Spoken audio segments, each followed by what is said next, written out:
Imaginez que vous êtes habitué à pratiquer une activité de manière fusionnelle, que vous en faites une de vos motivations principales dans la vie et qu'un jour vous vous retrouvez privé d'exercer cette passion. Bon, j'avoue que c'est dur à imaginer, surtout quand on n'a pas connu les états d'âme qu'il faut pour se sortir des crises d'un tel drame. Toutefois, nous avons de beaux exemples de chevronnés qui ne se sont pas laissés abattre et qui se sont battus jusqu'au bout. Certains en sont même ressortis meilleurs. Voici donc 5 des légendes qui ont surmonté leur handicap. Une bougie renversée, des fleurs artificielles qui s'enflamment et une roulotte qui prend feu. Django et son épouse finissent à l'hôpital. Le maître du jazz manouche, virtuose de la guitare des 13 ans, perd 2 doigts dans cet incendie. Il a alors 18 ans. Mais après 18 mois d'hôpital et 2 doigts paralysés, Django est sur le point de reprendre son ascension. Il développe une technique à 3 doigts et en s'acharnant sans jamais rien lâcher, Django finira tel qu'on le connaît et qu'on l'écoute encore aujourd'hui, comme un classique et un maître du jazz.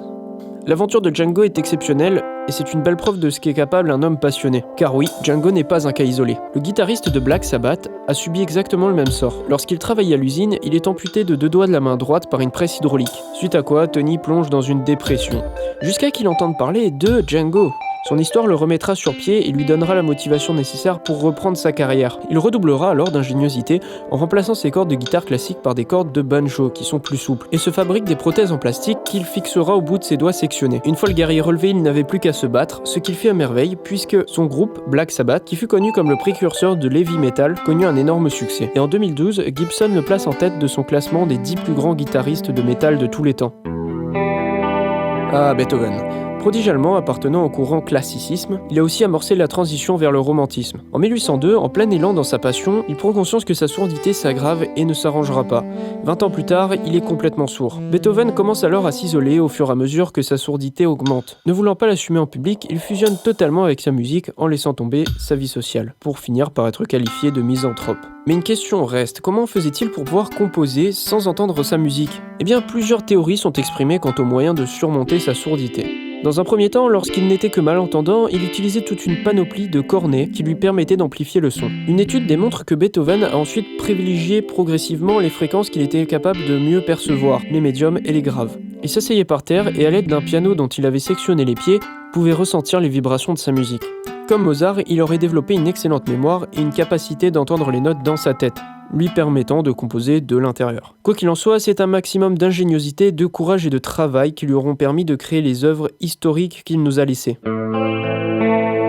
Rick Allen, pour ceux qui ne le connaissent pas, c'est un batteur d'un groupe qui a vendu plus de 65 millions d'albums.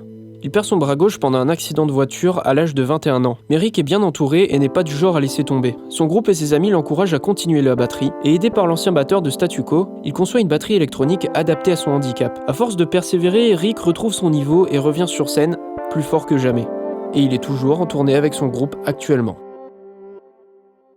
Avant de devenir aveugle à l'âge de 7 ans à cause d'un glaucome, Ray verra son frère impuissant se noyer et perdra son père 5 ans plus tard. Issu d'une famille très pauvre, il est tout de même placé dans un centre spécialisé pour les aveugles, dans lequel il apprend la pratique de plusieurs instruments ainsi que la composition, et commence à s'orienter vers le jazz et le blues, le gospel et la musique country. Pour resituer le contexte historique, on est en pleine période de ségrégation et on est loin d'une période de prospérité.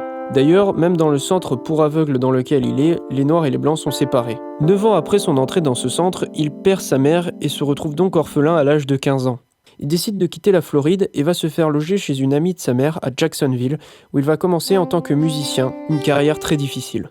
Il enchaînera dans la foulée plusieurs villes américaines, mais livré à lui-même, il ne touche qu'à peine un salaire de subsistance. De ville en ville, il se retrouve à Seattle à l'âge de 17 ans, où il commence à travailler dans les clubs en tant que chanteur. Il rencontre des producteurs et des musiciens, et il se lie d'amitié avec des professionnels du métier qui l'aideront à gagner en visibilité et à faire décoller sa carrière. Il signe plusieurs contrats, enregistre des albums, et en 1959, Ray possède son propre style. Il tente de le proposer à un public blanc par le biais de ABC Paramount. Ray sera par conséquent le premier artiste noir à se faire écouter par un public blanc. Évidemment, ça ne s'est pas fait d'un coup, mais à partir de là, il ne s'arrêtera plus de progresser et atteindra les sommets, pour finalement devenir une figure majeure de la musique afro-américaine, musicien légendaire au passé digne des success stories de l'American Dream. Ajoutez à ce musicien un caractère rarement aussi généreux et solidaire. Il a joué dans de nombreux hôpitaux, financé plusieurs associations internationales et a refusé de jouer un concert important en Géorgie pour combattre la ségrégation et défendre l'intérêt des Noirs américains. Ça n'a pas plu à la Géorgie, mais plus tard, ils reviendront s'excuser et choisiront même une de ses chansons comme hymne national.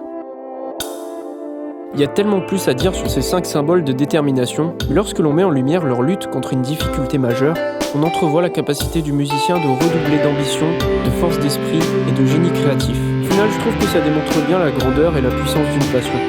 Voilà, c'est la fin de cette vidéo, merci de l'avoir regardée jusqu'au bout, et si elle t'a plu et que tu t'intéresses un petit peu tout ce qui gravite autour de la musique, eh bien tu peux regarder sur ma chaîne, je fais quelques émissions un petit peu culture, autour justement de la musique. Voilà, donc si ça te plaît, je pense que tu seras pas déçu. Allez, à bientôt!